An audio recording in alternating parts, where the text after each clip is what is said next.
ये भूमि चलो सब लोग यार vision Well, I think if I had my way, I would have given all the icon points to Mr. Bachchan.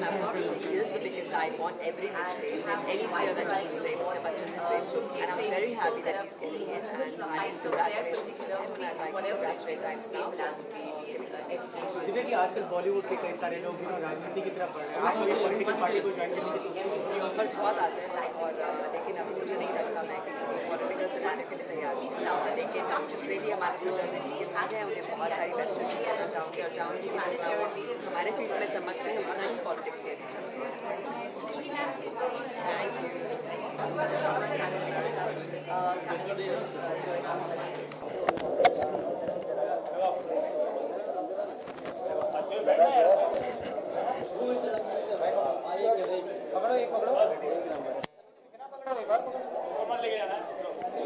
हमारा पीछा नहीं छूटेगा ना, बंच गुच्छा लेके खड़े रहोगे। हाँ रिटायरमेंट ऐसे ही लेंगे सर। हाँ जी, शेखर सर क्या कहना चाहेंगे इनिशिएटिव के बारे में एनआरआईज को? अच्छा, वो लोग जो बिछड़ गए थे एक बार वो भी जान गए कि वो कहाँ से हैं, और हिंदुस्तान भी जान गया कि उनके वो लाल जो यहाँ से गए थे उन्होंने हिंदुस्तान का नाम कितना ऊंचा किया है। और ये एक रिश्ता कायम रहना चाहिए और मेरे ख्याल से हिंदुस्तान में ये पहल हमेशा होनी चाहिए कि जिन्होंने हिंदुस्तान का नाम हिंदुस्तान से बाहर बहुत रोशन किया है उनको यहाँ पर बुलाकर फेलिसिटेट और इनकरेज करना और रिवॉर्ड देना बहुत ज़रूरी है, ताकि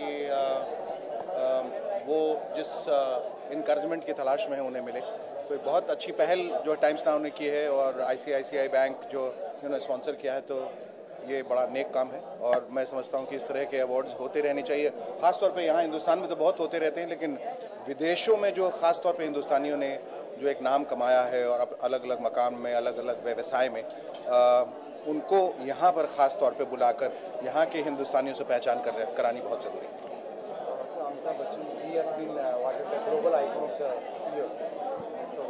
अब आई थिंक बच्चन साहब अब ग्लोबल से ऊपर जा चुके हैं। अब उनको कोई ब्रह्मांड का या कोई कक्षा का कोई एक नया अवार्ड देना चाहिए, क्योंकि उनको सारे अवार्ड मिल चुके हैं। वो सारे अवार्ड के लायक भी हैं, उससे ऊपर भी हैं। मैं नहीं समझता कि अब कोई अवार्ड ऐसा कोई बचा है जो बच्चन साहब को नहीं मिला है। जी जी, तो ये अवार्ड वो ग्लोबली कह लें, पृथ्वी का कह लें, पृथ्वी से बाहर कह लें, मंगल ग्रह का कह लें, चंद्रमा का कह लें, सारे अवार्ड बच्चन साहब को जाने चाहिए। बच्चन साहब ही डिजर्व। शेखर सर, एक चीज है कि आजकल देश में जहाँ केस भी चल रहा है तो वहीं कहीं ना कहीं पॉलिटिक्स को लेकर के काफी सारी चीजें बहुत लोग कंफ्यूज हैं इस बार के इलेक्शन को लेकर। आप बता दीजिए। हम भी उतने ही कंफ्यूज हैं। ये कंफ्यूजन जो है वो सब में है, क्योंकि इस तरह का जो चुनाव है वो पहले कभी नहीं हुआ। ये हकीकत है कि कांग्रेस का राज्य जो है वो आज़ादी के बाद 50 साल तक रहा, यदा कदा बीच में टूटा, और बीजेपी का एक अवधि रही 98 से 4 तक, और उसके बाद फिर 10 साल। और इस बार जिस तरह मोदी साहब की लहर उठी है और लोग कहते हैं ये आंधी है, तूफान है जो सबको बहा ले जाएगी, और बीच में आप भी टपका पड़ा है, तो कि हम भी हैं और हमारी तरफ भी देखिए, क्योंकि वो जो है उन्होंने टोपी पे ही लिख लिया। इससे पहले कि लोग भूल जाएं तो बार बार लिख के याद भी दिला देते हैं कि मैं कौन हूँ, कहाँ से हूँ, आम हूँ, खास हूँ। और एक ये त्रिकोणी जो है, एक ट्रायंगुलर फाइट, ये तो मतलब जिस तरह से कई फिल्में बॉक्स ऑफिस में कंफ्यूज कर जाती हैं कि ये चलेंगी या नहीं चलेंगी, उस तरह से ये एक बड़ा कहना मुश्किल है कि 3 फिल्में एक साथ रिलीज हो रही हैं कि उसमें से कौन बॉक्स ऑफिस में ज़्यादा पैसे कमाएगी। पर मेरे ख्याल से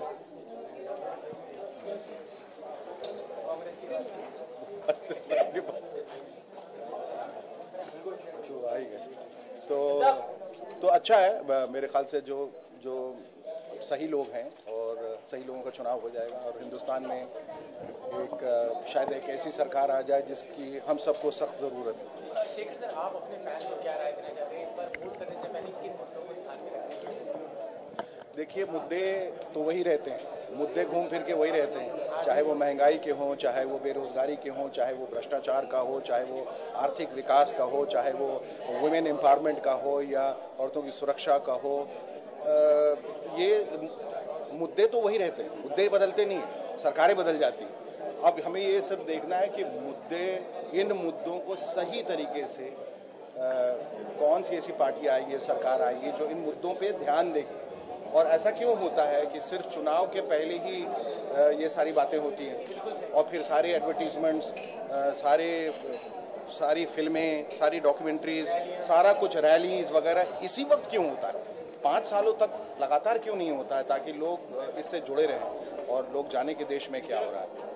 तो मे द बेस्ट पर्सन विन। आपके भी कई साथ के लोग ज्वाइन कर चुके हैं पॉलिटिक्स, आपके भी साथ के कई लोग ज्वाइन कर चुके हैं पॉलिटिक्स, उनको क्या शुभकामनाएं देना चाहेंगे? बिल्कुल शुभकामनाएं, जो जीते उनको भी शुभकामनाएं और जो हारे उनको भी शुभकामनाएं हैं, क्योंकि ये देश यूं ही चलता रहेगा और चुनाव हर 5 साल में होते रहेंगे। Will you ever join politics? Whether I'll ever join politics, I had joined politics. Whether I'll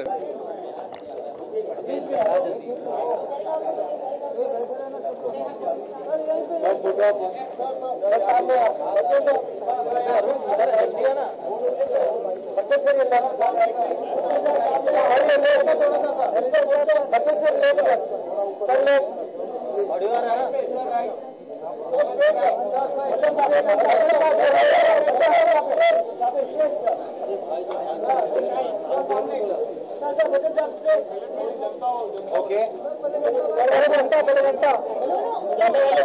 Okay, बात हुआ था ना पहले बोल के।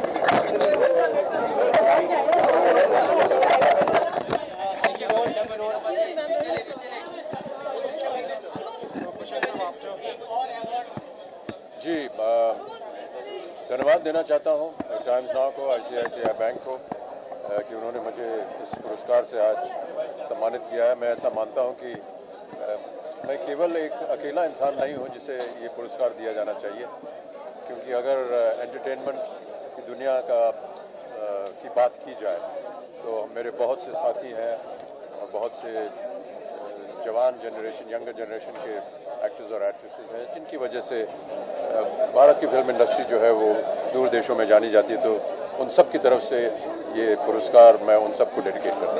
ये अवार्ड तो आपको तब मिला जब आप वर्जन बन चुके हैं, जब आप शुरुआती दौर पे थे, जब कभी एक बार विदेश गए हो और लोगों ने पहली बार पहचाना हो जी, वो वाकया अगर आपको शेयर कर सकते।